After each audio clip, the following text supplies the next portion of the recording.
Perkenalkan, nama saya Pangeran Siahaan.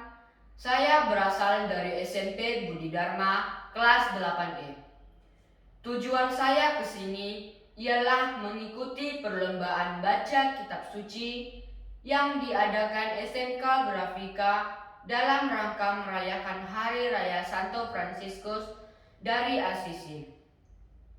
Inilah Injil Tuhan kita Yesus Kristus menurut Matius. Bab 21 ayat 33 sampai 43. Perumpamaan tentang penggarap-penggarap kebun anggur. Dengarkanlah suatu perumpamaan yang lain.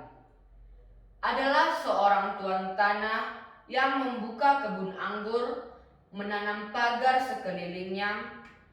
Ia menggali lubang tempat memeras anggur dan mendirikan menara jaga di kebun itu. Kemudian ia menyewakan kebun itu kepada penggarap-penggarap, lalu berangkat ke negeri lain. Ketika hampir tiba musim petik, ia menyuruh hamba-hambanya kepada penggarap-penggarap itu untuk menerima hasil yang menjadi bagiannya.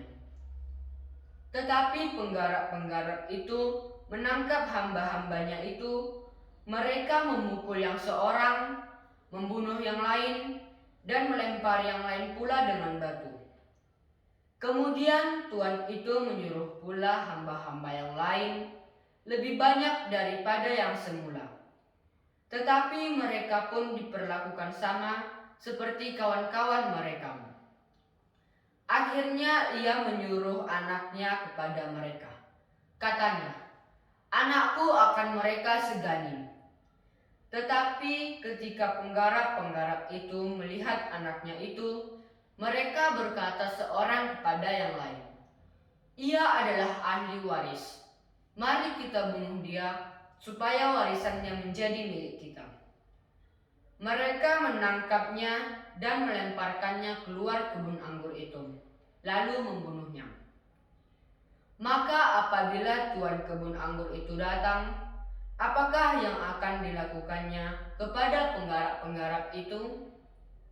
Kata mereka kepadanya, "Ia akan membinasakan orang-orang jahat itu, dan kebun anggurnya akan disewakannya kepada penggarap-penggarap yang lain, yang akan menyerahkan hasilnya kepada mereka pada waktunya." Kata Yesus kepada mereka, "Belum pernahkah kamu membaca kitab suci?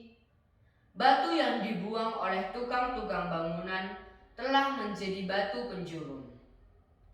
Hal itu terjadi dari pihak Tuhan, suatu perbuatan ajaib di mata kita.